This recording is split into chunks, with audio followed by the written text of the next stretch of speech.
दोस्तों, पराग Pareek mutual fund house की तरफ से आज से 3 महीने पहले एक फंड लॉन्च किया गया था जिसका नाम था Parag Parikh large cap fund. NFO आया था, बढ़ चढ़ के लोगों ने इसके अंदर हिस्सा लिया था। लेकिन अभी के समय में इसका जो एनएवी है वो 10 रुपए से नीचे चल रहा है। क्या कारण है, करंट में क्या सिचुएशन है, क्या इसका पोर्टफोलियो है, एक शॉर्ट टर्म रिव्यू करने वाला हूं मैं इस वीडियो के अंदर। इसलिए एंड तक बने रहिएगा। साथ में चैनल को सब्सक्राइब जरूर कर लीजिएगा दोस्तों, और अपने भाई को प्यार देते रहिएगा। शुरू करते हैं। कंप्यूटर स्क्रीन आपके सामने चालू हो चुकी है। फंड का नाम है Parag Parikh large cap fund. Direct plan का डेटा आपके सामने है, रेगुलर प्लान का डेटा भी सेम है, उसके अंदर एक्सपेंस रेशियो थोड़े से ज्यादा है। अब सबसे पहली बात, देखिए आज ये जो लॉन्च हुआ था 4 फरवरी 2026 को ये लॉन्च हुआ था, और आज हम खड़े हैं मई के अंदर। 3 महीने से ज्यादा इसको हो चुके हैं।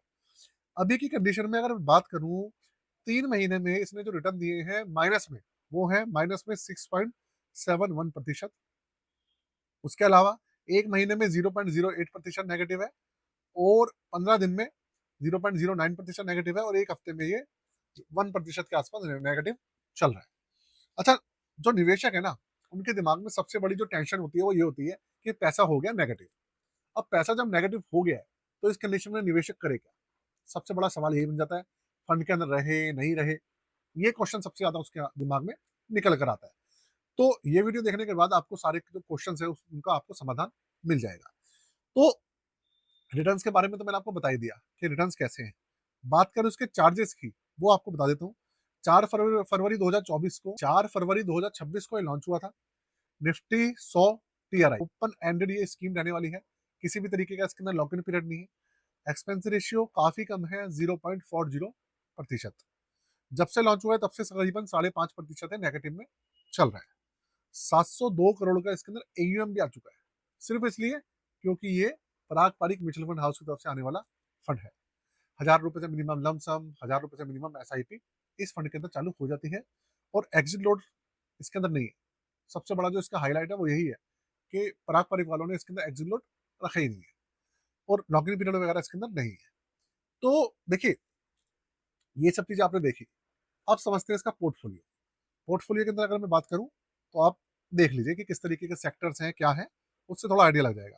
99% इक्विटी है, और करीबन 1% इसके अंदर डेट कैटेगरी है अभी के समय में। तो इन्होंने 98.60% क्या कर रखा है, सारा लार्ज कैप है। मिड कैप 1.25% है, स्मॉल कैप है ही नहीं। और इसके अंदर 107 स्टॉक्स हैं अभी के समय में। अब आप देखिए, जो मार्केट कैप है सारे के सारे स्टॉक्स की, वो है 4,21,870 करोड़। मतलब इंडिया की सबसे बड़ी जो कंपनीज है वो इसमें शामिल है, जो सबसे बड़ी कंपनी है। सबसे बड़ा सेक्टर फाइनेंशियल है, 32%। सबसे बड़ा सेक्टर है इसका फाइनेंशियल, 32.5%। एनर्जी सेक्टर है 13.72%। टेक्नोलॉजी है 12.88। मटेरियल है 9.5। कंज्यूमर सेक्टर है 9.25। Industrial sector 9%। और कंज्यूमर स्टेपल 7.25% के आसपास है, और हेल्थ केयर 4.5% के आसपास है। आप देखिए, सेक्टर्स का प्लेसमेंट, जो स्टॉक्स हैं उसका प्लेसमेंट, और इसके अलावा फंड का प्लेसमेंट, जो इंसाइट्स हैं वो काफी ठीक ठाक दिख रहे हैं। इंसाइट्स भी काफी अच्छे हैं। अब बात करते हैं इस फंड की पॉजिटिव और नेगेटिव साइड की। देखिए, मैं आपको बताता हूँ कि भाई हमारे देश के अंदर जो 50 निफ्टी 50 वाली कंपनीज हैं, और 50 कंपनीज हैं निफ्टी नेक्स्ट 50 वाली, इन दोनों को मिलाकर हमारी जो निफ्टी 100 टीआरआई है वो बेंचमार्क बनता है, जो कि एक लार्ज कैप कैटेगरी का बेंचमार्क है। तो इसके अंदर देश की सारी बड़ी कंपनीज कवर हो जाती है। इसके अंदर आप देखिए, वो सारी कंपनीज है, साथ में 7 कंपनी और एक्स्ट्रा है इसका। तो हो ये रहा है। आज भी आप देखेंगे कि सेंसेक्स निफ्टी 50 उसके अंदर क्रैश आ रखा है।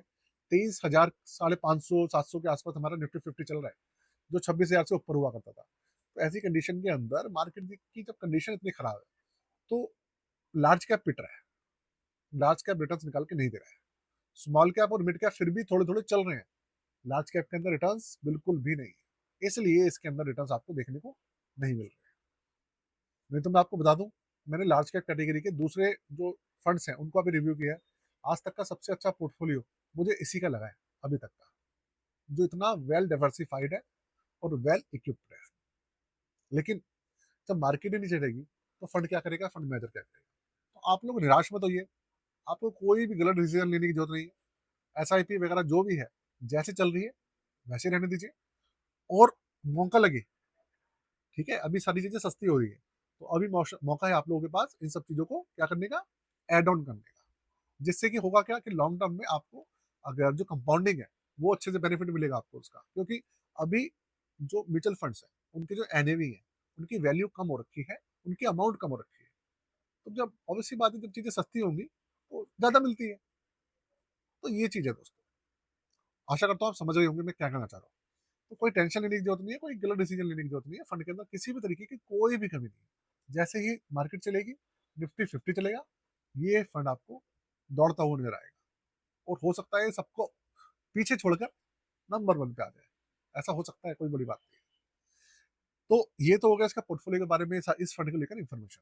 अब मैं आपको दे दूं, एक चीज आपको बता दूं कि देखिए आप लोगों के पास पोर्टफोलियो रहता है, आप लोग पोर्टफोलियो में गलती क्या करते हैं, बहुत सारे म्यूचुअल फंड्स रखते हैं, उसके अंदर बहुत सारे स्टॉक्स रखते हैं अननेसेसरी, बहुत सारे म्यूचुअल फंड्स रख लेते हैं अननेसेसरी। उससे होता क्या है, आप लोगों का जो पोर्टफोलियो है वो क्लॉक हो जाता है, ओवरलैपिंग हो जाती है, रिटर्न निकल कर वैसे नहीं आ रहे, और निकलने थोड़े बहुत चाहिए वो भी नहीं निकलते, और लॉन्ग टर्म में आपको रिटर्न एफडी के बराबर भी नहीं मिल पाते। तो भाई ऐसे पोर्टफोलियो के क्या इलाज है, आप रिव्यू करा सकते हैं, आप खुद भी चेक कर सकते हैं, अगर आप कर सके, आप नॉलेज रखते हैं तो खुद भी कर सकते हैं। अगर आप हमसे कराना चाहते हैं तो हमसे भी कर सकते हैं, 999 रुपये चार्जेस है। इसके अलावा मैं आपको बता दूं, यहाँ पर सारी डिटेल्स मेंशन है, स्टॉक पोर्टफोलियो, म्यूचुअल फंड का पोर्टफोलियो, ईटीएफ का पोर्टफोलियो, सब सारी इन्फॉर्मेशन है, सब तरीके की सर्विस हमारे पास अवेलेबल है। तो आप व्हाट्सएप के माध्यम से हमसे जुड़ सकते हैं। डिस्क्रिप्शन के अंदर मैंने डिटेल्स दे रखी है, उनको भी जाके एक बार चेकआउट कर लीजिएगा। और दोस्तों, हमारे को इंस्टाग्राम पे जरूर ज्वाइन कर लीजिएगा, क्योंकि इंस्टाग्राम पे बहुत सारी शॉर्ट्स वीडियो और ऐसी अपडेट लेके आ रहा हूँ मैं आपके लिए, जो कि आपके लिए जानना बहुत ज्यादा जरूरी है। तो भैया इंस्टाग्राम पे हमारे को फॉलो जरूर कर लीजिएगा, उसका लिंक मैंने डिस्क्रिप्शन में सबसे ऊपर दे रखा है। आज के लिए जय हिंद।